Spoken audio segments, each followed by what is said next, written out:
বিসমিল্লাহির রহমানির রহিম। আসসালামু আলাইকুম। আজকে পাঙ্গাস মাছ, বড় একটা পাঙ্গাস মাছ নিয়ে আসছে। এখন সেটা আমার বড় ছেলে কেটে নিচ্ছে। আসলে ও তো ছুটিতে আছে বাসায়, যার কারণে এটা করছে। ও বড় কিছু মাছ কাটতে খুব পছন্দ করে, তাই ও কেটে নিচ্ছে।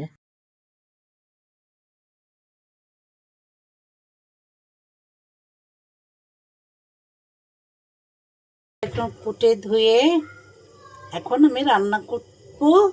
আমি এখন মশলা মেখে নিচ্ছি কিছু রাতে খাবারের জন্য। হলুদ লবণ এখন মেখে নিচ্ছি। ফ্রাই প্যানে তেল দিয়ে দিয়েছি, মাছগুলো ভেজে নেব।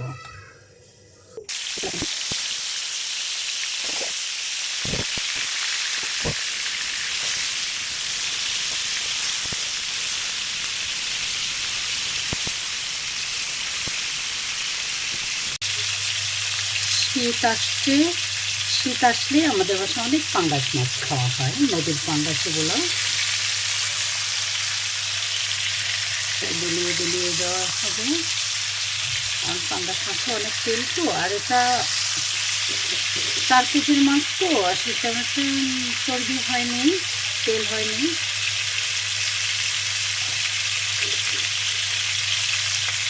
অনেক মাছ খাওয়া হয়, এটা আমাদের প্রিয় খাবার, কারণ আমরা কোনো ঘেরের মাছ খাই না। আমি এর ভিতরে জিরা, আদা, রসুন, পেঁয়াজ আমি ব্লেন্ডার করে নিয়েছি। এখন এগুলো দিয়ে দেব। তেল গরম হয়ে আসছে, এগুলো ঢেলে দিচ্ছি। নেড়ে নিচ্ছি। এগুলো যখন ভাজি হয়ে যাবে, কাঁচা গন্ধটা চলে যাবে, তখন অন্য মশলা আমি দিয়ে দেবো। হলুদ, মরিচ, ধনে গুঁড়া দিয়ে দেব, তেজপাতা দিয়ে দিচ্ছি, কিছু দারুচিনি একটু করে দিয়ে দিচ্ছি, ধনিয়া গুঁড়ো দিয়ে দিলাম,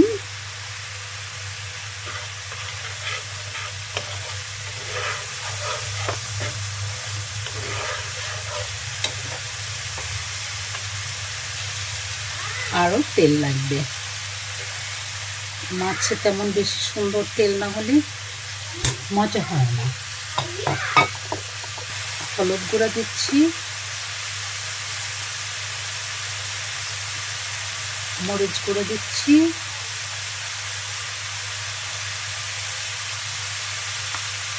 এখন কষিয়ে নেব।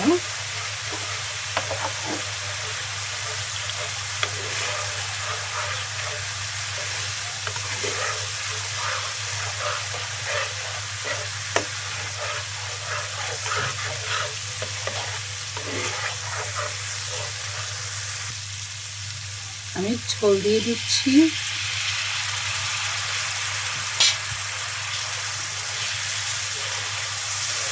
এটাকেও কষিয়ে নেব, তারপরে আবার ঝোল দিয়ে আমি মাছ দিয়ে দেব। এখন কালারটা কত সুন্দর আসছে। তেল বেশি না হলে মাছ ভালো লাগবে না, আসলে স্বাস্থ্যের জন্য তো ক্ষতি, কিন্তু মজা খেতে হলে, দেখতে সুন্দর দেখতে হলে, মজা খেতে হলে আপনার তেলটা প্রয়োজন।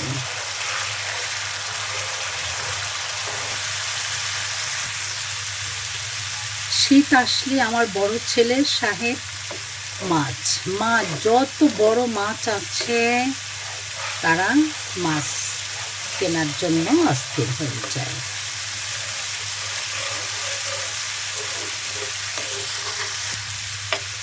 গত বছর 11 কেজি, 9 কেজি, 10 কেজি পাঙ্গাস খেয়েছি।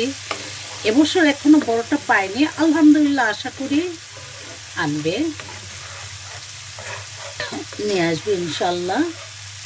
আজকে এটাই পেয়েছে, নদীর পাঙ্গাস, তাই নিয়ে আসলাম। ভোল মাছ, সমুদ্রের যত বড় বড় মাছ আর এই নদীর মাছ, এটা আমার বাসায় থাকবে। ঝোল দিয়ে দিচ্ছি, এখন মাছগুলো আস্তে আস্তে দিয়ে দেব।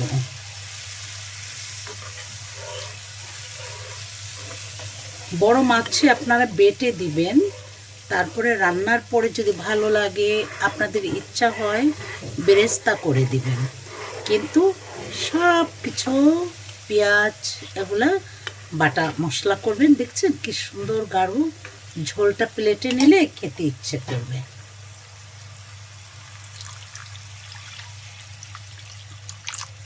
এই জন্য সবসময় আমি বেটে দেই, কারণ পেঁয়াজ যদি কেটে দেন তাহলে কেমন জানি সাবনা সাবনা লাগে, ছড়া ছড়া লাগে, ভালো লাগে না। আমি এখন মাছগুলো দিয়ে দেব, পরে ধনেপাতা দেব। মাছগুলো আমি ভেজে নিয়েছি, এখন আমি মাছগুলো দিয়ে দিচ্ছি। বেশি লাল করে ভাজি করিনি, হালকা ভেজেছি, তাই দিয়ে দিচ্ছি এখন আমি।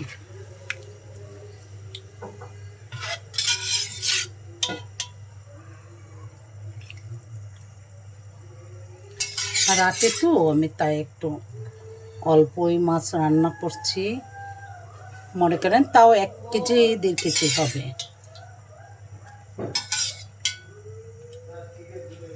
আলহামদুলিল্লাহ, আল্লাহর কাছে শুকরিয়া আদায় করছি। আল্লাহ যে অবস্থায় রাখে, আল্লাহর কাছে লাখ লাখ শুকর। আল্লাহ যেন সবাইকে নিয়ামত দান করে, আল্লাহ সবাইকে নিয়ামত খাওয়ার তৌফিক দান করুক, সবাইকে আল্লাহ দুনিয়াতে খাওয়াক। আমি এই দোয়া সবসময় করি, আল্লাহ আমাকে যেমন খাওয়া আল্লাহ সবাইকে যেন দেয়, সবার যেন নিয়ামত কিসমত আল্লাহ দেয়।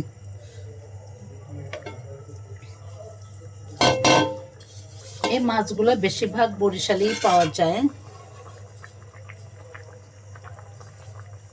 বড় বড় মাছগুলো, নদী অঞ্চল তো তাই।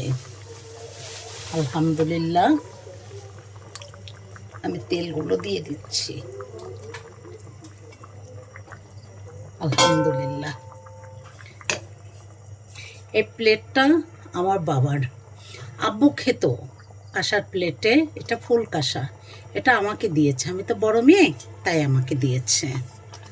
আরে বাবার সবই তো, পিতামাতা তো সবই ছেলে মেয়েকে দিয়ে যায়। আব্বু মারা যাওয়ার পরে আম্মু আমাকে এটা দিয়েছে, বলে যে তুমি তো বড় মেয়ে, তোমার আব্বুর প্লেটে তুমি খাইও। আল্লাহ সবাইকে জান্নাতুল ফেরদৌস নসিব করুক, সবার পিতামাতাকে আল্লাহ, সব পিতামাতাকে আল্লাহ জান্নাতুল ফেরদৌস নসিব করুক, কবরখানা জান্নাতের বাগান বানিয়ে দেয়। হালকা একটু লবণ দেব,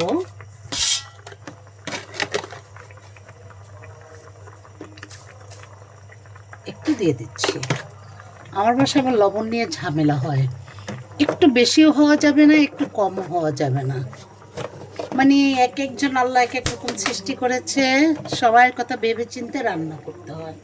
আমি এখন ঢেকে দেব।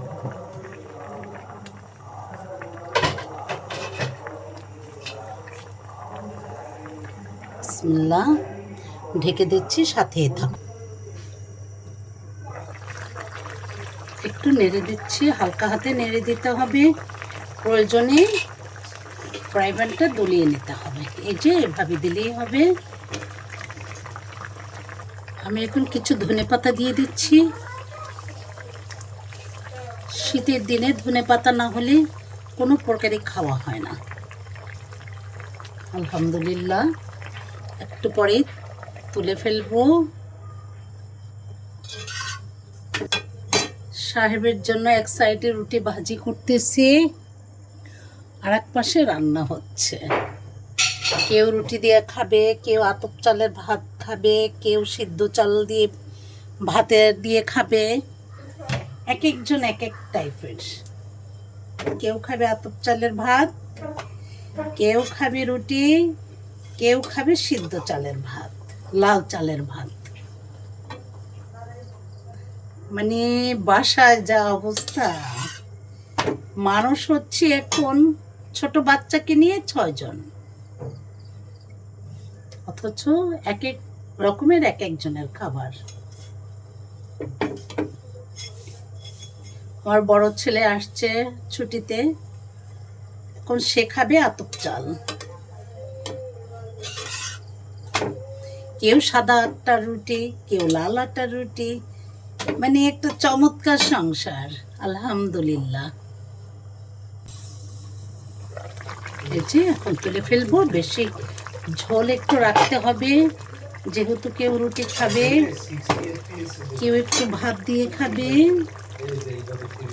এই যে আলহামদুলিল্লাহ, এখন এভাবে আজকের রান্নাটা এভাবেই দিব। মাছ আরও আছে তো, অন্য রকমের রান্না হবে। দেখি কেমন হয়েছে। বিসমিল্লাহ। কালারটা অসাধারণ, আলহামদুলিল্লাহ, খুব চমৎকার হয়েছে। তেল উঠে আসছে উপরে। আপনাদের ভালো লাগলে লাইক, কমেন্ট, শেয়ার ও সাবস্ক্রাইব করবেন।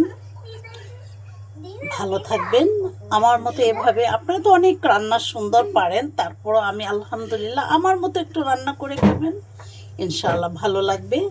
আসসালামু আলাইকুম। দেখেন আলহামদুলিল্লাহ, আমার কত সৌভাগ্য। এই রুটিটা আমার 5 বছরের নাতি বেলেছে, আমাকে বলছে, দিদা দিদা তুমি আমার রুটিটা দেখিয়ে দাও, বলে দাও।